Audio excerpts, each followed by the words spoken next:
Hi, I'm Gary, I'm Lisa.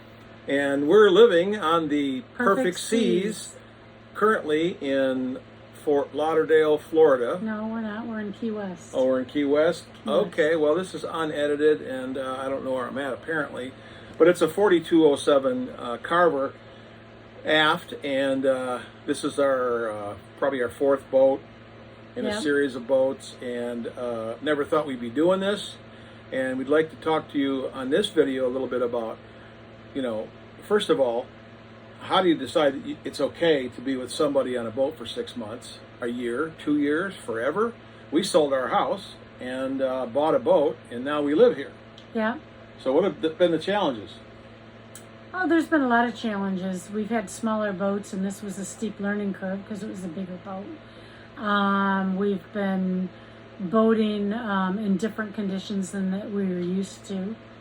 One of the things we did when we looked for boats, we walked the docks a lot, and we talked about what we liked and what we didn't like. One of the things that we wanted was space to get away from each other if we needed to. Right. The reluctant spouse, probably me. Lisa's wanted to sail away forever and homeschool the kids on a boat when they were very small, and I had no part of that because I'm a little bit more rigid, and she's much more passive when it comes to worrying about things like finances and what happens if, and am I qualified to do this and that. So we talked to other boaters, friends of ours, and eventually learned some things about boats. He's practical, and I'm a dreamer. Probably. Oh, that's what it is? More like oh, it, yeah. Those are nice. Yeah. It's not It's what a she nice calls one. me when we're having a moment, but I'll just remember that I'm practical. So we sold the house, and we looked at a couple of boats during COVID, and we bought the boat that, pardon the expression, had the lipstick on the pig. Okay, so she's pretty. She's well maintained. She's a Great Lakes boat. And then we had to start by getting a survey. Yep, got the survey, and the survey turned out pretty good. Yeah, we had an engine survey done by a qualified engine surveyor, and we had a hull and mechanical survey for all the other things, and they turned out to tell us, okay, you're buying an older boat, and We know that. these are the things that we see, and these are the things that could happen to you. The bottom of the market could fall out and you could lose money. They were pretty realistic people because they knew that we were serious about the boat. And we went forward, and the surveys turned out great, and the sea trial turned out great, and we bought the boat, and bang, here we go, right? And we just left. We bought the boat and left. But before we bought the boat, we did a lot of walking the docks. A lot of dock walking. And that was kind of my favorite thing to do. And we talked about what we liked, what we didn't like. We always liked Carvers.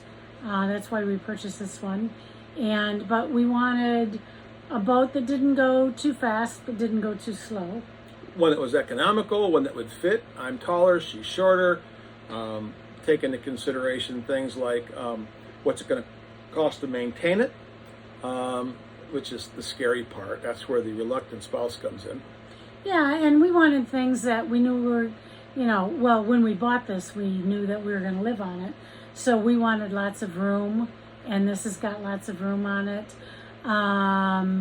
We wanted a walk-around queen berth in the back. We thought that was really important, so we didn't have somebody sleep in the corner.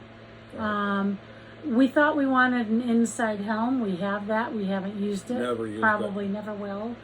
We wanted 2 berths, one for company. Don't really want that much company. We got to really love them. Yeah. And so everybody's got different things they're looking for, but that's what we did in our time of walking the docks. Talked about what we liked, what we didn't like. Came down to what we could afford, and that touched most of the buttons that we wanted. Yeah, and we had we wanted to spend this much money, and we spent this much money. So that's the way boating is. You're going to spend a little bit more money than you want to spend, and as you always know, you always pay a little more for something when it's an emotional purchase, and we did that, and we knew it. Yeah.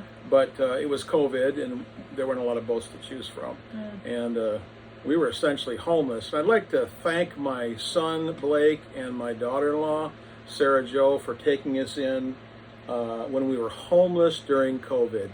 He would tell you that we became homeless and he took us in. So that's his legacy. Yeah.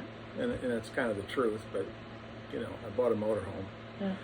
So, so go look at boats. Talk about your relationship. We've met people on the loop that still work. They work from their boats. They work remote. That's awesome. Both of us had retired and found a way to make this work, but we didn't think we were ever going to do it. Now we're some 2,900 miles, We've got to look at that. something like that, from Michigan. We went from the top of the United States almost to the bottom of the United States. Yeah, and it's been quite an adventure, and we just got done having dinner with some people who are first-time loopers and some people who have done it twice. So everybody's got a story, and most of the time it revolves around laughing, because really, if you're worried about your skills, sometimes you're going to be the show, and sometimes you get to watch the show. So it happens to all of us, and we'll tell you about some of those things as we go on today. Yeah, next video we'll probably talk a little bit about relationships and how to get along on a boat and what you gotta do and talk about and learn. And what do you have to do? mostly keep your mouth shut. Oh, yeah. Number one thing is keep your mouth shut. And as we told you before, we're going to keep these videos low. Today, our sponsor is Love Revolution, Culebra Island, Green Generation. yeah. greenculebra.org. That's in Puerto Rico, little island off Puerto Rico. We've spent lots of time at. They protect turtles. And just so you know, we don't have a lot of money. We're blue collar people. We had our own businesses and everything worked out. So, you know, we're on a pension. We're on a pension. Last thing today I want to tell you about, you might see a little sparkle in my eyes today. There was a pub crawl here today, and somehow I got involved talking to some of the pub crawl people, and one of them ended up giving me some sparkles over my eye and on my face, and I fit right in here in, where are we at? Key West. Key West. Everybody was in onesies. It was pretty interesting. It's one of the favorite things about the loop we found so far is you pull in somewhere and you never know what's going to happen. Yeah, we'll post some usually pictures. fun. We'll post some pictures Yeah. on Perfect Seas on Yeah. Facebook.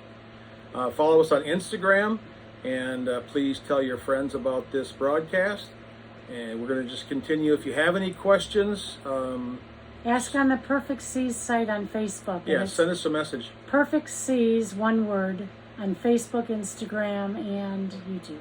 Yeah, Glad to have you with us. Perfect Seas, SEAS. Now I'm going to turn the camera off. Pretty corny. Thank you.